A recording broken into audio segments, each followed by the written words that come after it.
സന്തോഷം കൂടുള്ള ഒരാളുടെ ആദ്യം ഒരു കൈ തരട്ടെ എല്ലാവരും ബാക്കോട്ടൊന്നും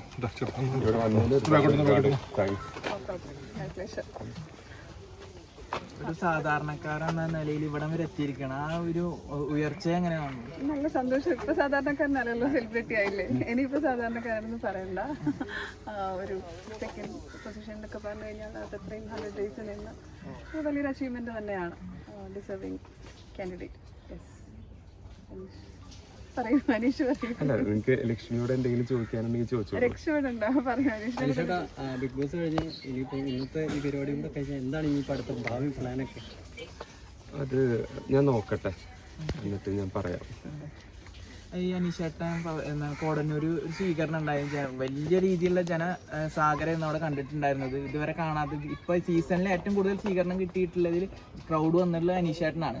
പക്ഷേ അന്ന് കുറേ വാക്കുകൾ മറ്റേ ബിഗ് ബോസ് ഡയലോഗൊക്കെ പറഞ്ഞിട്ടുണ്ടായിരുന്നു. പക്ഷെ അത് ഒരു പരിഹാസ രൂപത്തിൽ സോഷ്യൽ മീഡിയയിൽ പ്രചരിക്കുന്നുണ്ട്. അപ്പോൾ അത് കണ്ടിട്ടുണ്ടായിരുന്നു. അതിനെങ്ങനെ അതിൽ പലരും സ്നേഹിക്കുന്ന പലരും പറഞ്ഞിട്ടുണ്ടായിരുന്നു, ഇനി ആ ഡയലോഗ് തിരിച്ച് പറയരുത്, അങ്ങനെ പറയുന്നത് ഒരു പരിഹാസ രൂപത്തിൽ പോകും. സ്നേഹിക്കുന്ന അനീഷിനോട് സ്നേഹിക്കുന്നവരാണ് പറഞ്ഞില്ലേ, കമന്റ് രൂപത്തിലൊക്കെ പറഞ്ഞിട്ടുണ്ടായിരുന്നു. അപ്പോൾ സ്നേഹിക്കുന്ന ആളുകളുടെ അഭിപ്രായം തീർച്ചയായിട്ടും ഹൃദയത്തിലെടുക്കും. ഇനി മുന്നോട്ട് ആ രീതിയിലുള്ള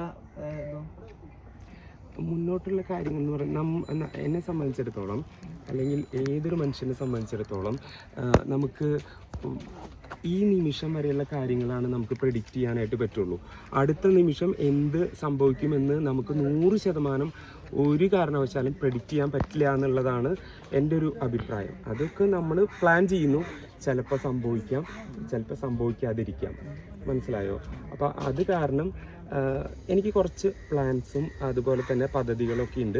അത് കറക്റ്റായിട്ട് പ്രോപ്പറായിട്ട് അതിൻ്റെ ഒരു കറക്റ്റ് ടൈമിൽ വരുമ്പോൾ അത് തീർച്ചയായിട്ടും നിങ്ങളെ അറിയിക്കും.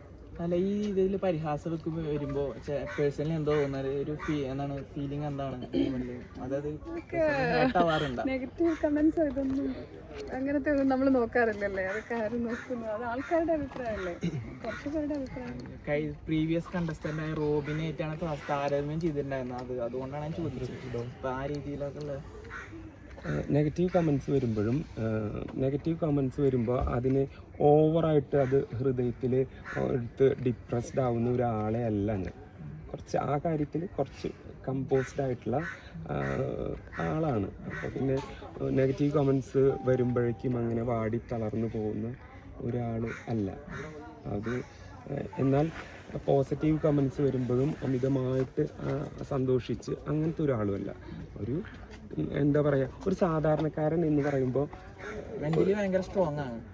അങ്ങനെ ഞാൻ അഭിപ്രായപ്പെടുന്നില്ല. സംടൈംസ് സ്ട്രോങ് ആണ്, സംടൈംസ് സ്ട്രോങ് അല്ല. എന്നാലും രണ്ടും ഹാൻഡിൽ ചെയ്യാൻ പറ്റുമെന്ന് ഞാൻ വിചാരിക്കുന്നു. ഇന്നലെ നൂറുടെ ബർത്ത്ഡേ ആയിരുന്നു. വിശ്വാസം എന്തെങ്കിലും അറച്ചിട്ടുണ്ടായിരുന്നു? കോൾ എന്തെങ്കിലും ചെയ്തിട്ടുണ്ടായിരുന്നു?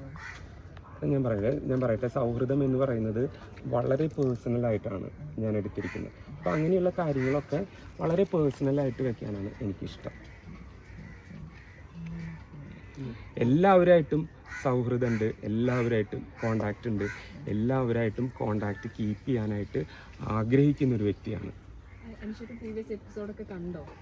ഇല്ല, കണ്ടിട്ടില്ല. ഒന്നും തന്നെ ഞാൻ കണ്ടിട്ടില്ല. കാണാൻ ഉദ്ദേശിക്കുന്നുണ്ടോ എന്ന് ചോദിച്ചിട്ടുണ്ടെങ്കിൽ ഇതേവരെ ഞാൻ കണ്ടിട്ടില്ല. മനസ്സിലായോ? അപ്പോൾ